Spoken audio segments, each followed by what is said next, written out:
until the end of his life when he passed away in 2002.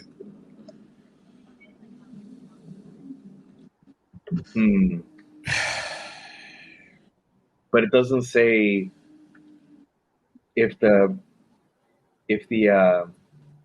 or like how the Men in Black threatened them or any of that. It just says, I mean, if he shut down all of his research and then the Flying Saucer Bureau, he must have been scared for his life, I guess. I mean, yeah, these Men in Black claim they were from a secret government agency who had been given a task of suppressing evidence of UFOs and probably said something to him that he didn't like and scared the shit out of him, and he kept his mouth shut.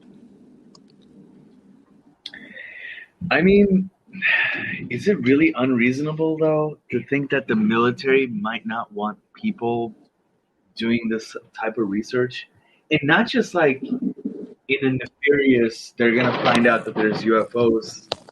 Hold on one second. I'm just shutting my windows. A lot of noise outside.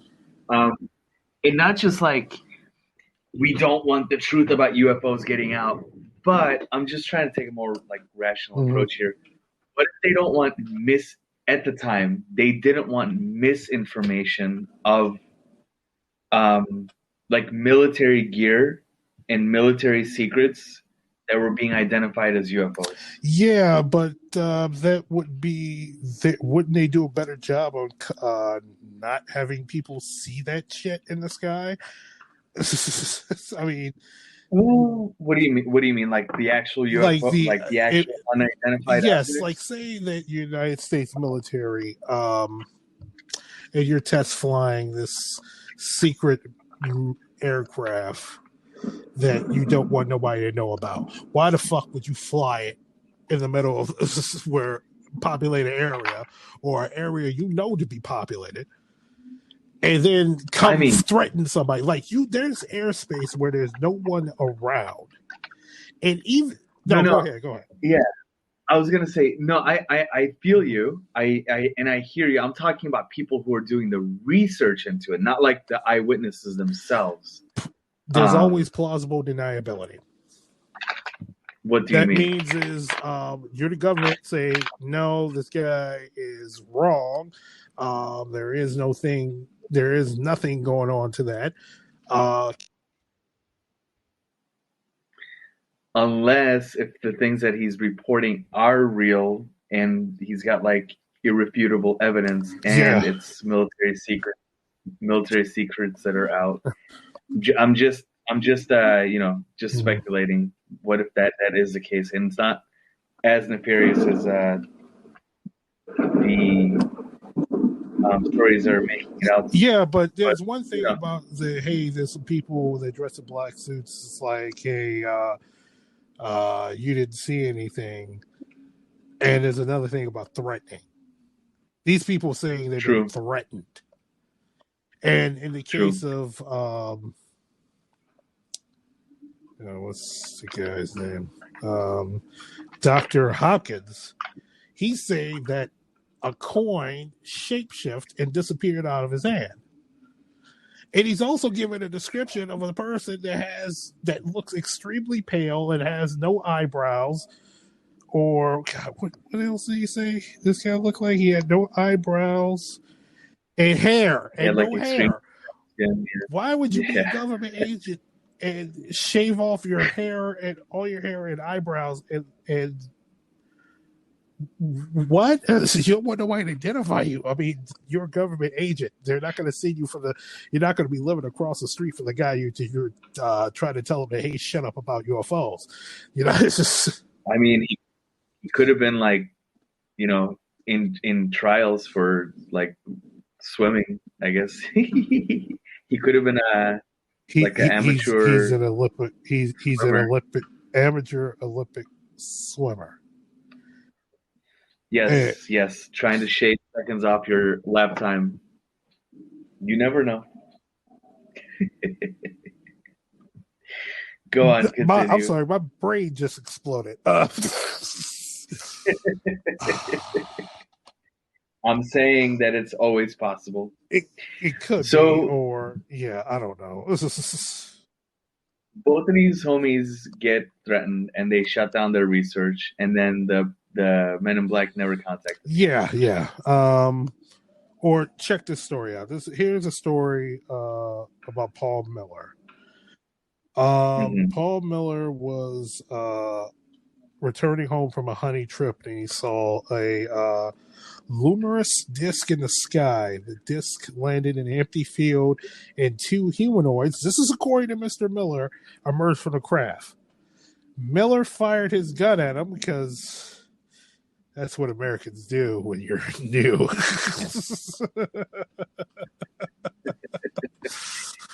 Travel all across the galaxy to come land in an empty field and get shot at by the next. Yep. Yep, that's a good old American greeting. Shoot first, ask later. So he shot at them. Or shoot first, don't even bother to ask questions. But yeah, he shot at him. He believed he had injured one when he fled down the rural road in his car. However, in that moment, he realized he had lost time. It was almost 3 hours later than he had first encountered the craft. He shrugged it off and he went back to his job the next day. You know what his job was? No. Air Force. Oh.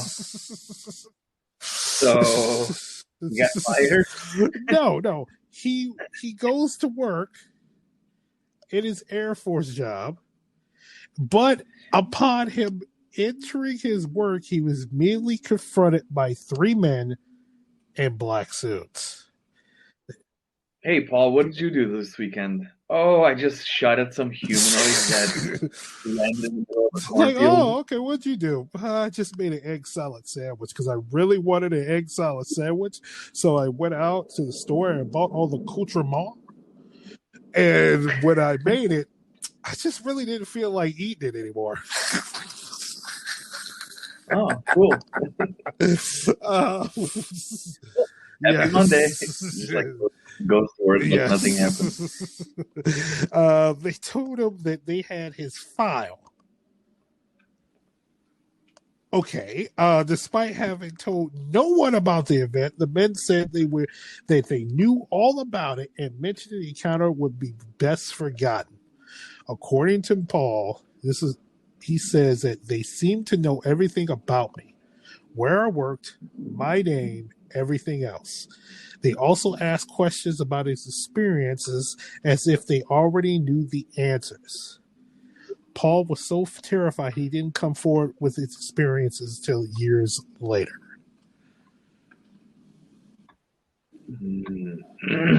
Okay. Okay.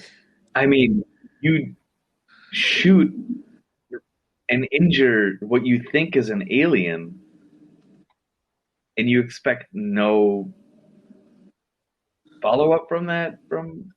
Yeah, but he's the only one there. He's told no one about this encounter. And he comes into work next day, and there's three men in black suits who know about the incident, and they're asking questions of him. Okay, that's weird. First of all, I'm going to have to say this. I got to preface this. I think this story is bullshit. I think this story is absolute bullshit, but let's play along. Let's play along. Let's act like this actually happened. And he comes out. He's driving home from a camping trip. Then had some fun and went out in the woods. And all of a sudden, he sees a object in the sky that comes all the way down to a field right by him. And he's never seen this object before. It looks like nothing he's ever seen. Out from this craft or whatever this weird thing is, step out two beings that look like no one or nothing you've ever seen before in this world. And how do you respond to this extraordinary event that is playing out in front of your eyes? You shoot at You them, give them clearly. the old Texas hello and you shoot at them. And you think you did wounded one of them. And let's just say, let's play along. You did wound one of them. And the other one is pissed off. And he's looking at you like, if I catch you, I'm going to kick your ass. And you hightail it the hell out of there. You get home. You tell no one about this incident. You just like, I'll just figure it out tomorrow. You go to sleep. You get in your bed. You go to sleep. Or you try to get some sleep because you don't want to think about what if those things find out where you live and are sitting outside of your home. So you got your rifle right next to you, your revolver underneath your pillow, another revolver on the nightstand. You're able to fall asleep. You go to sleep. You wake up the next morning. You get dressed, take a shower, have some breakfast, go to work. Get to work.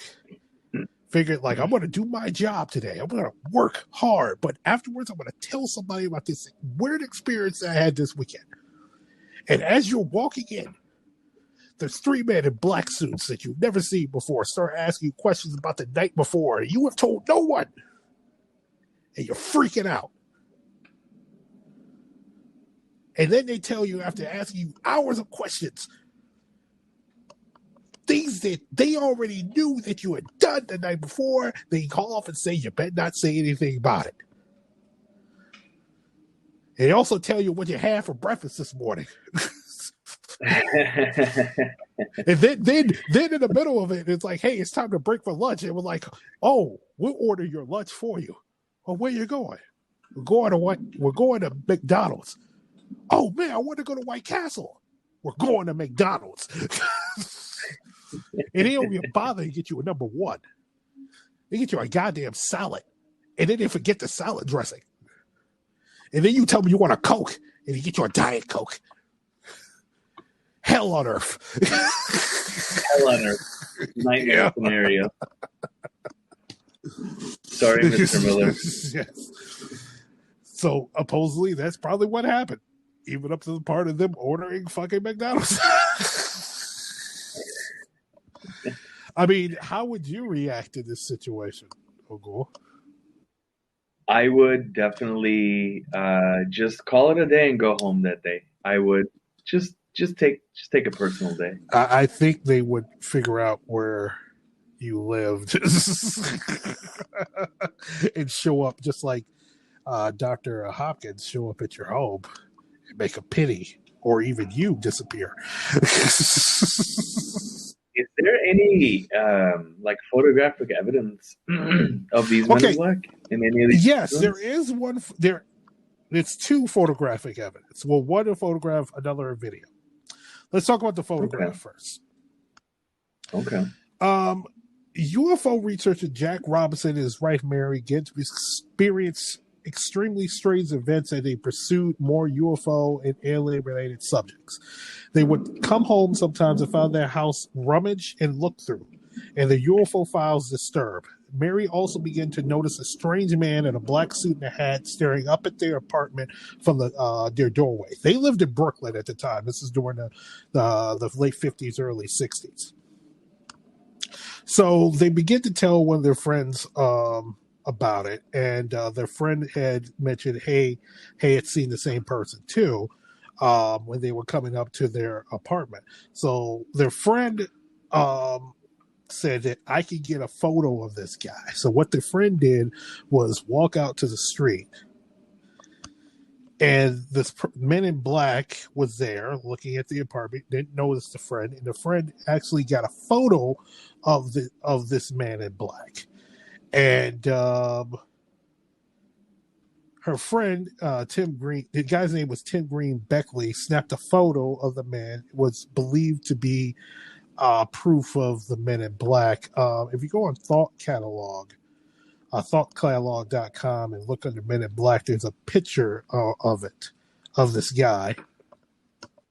Yeah, he's got a nice little top hat on. I see it. Yeah, like just a regular old hat. This guy looks like a regular guy.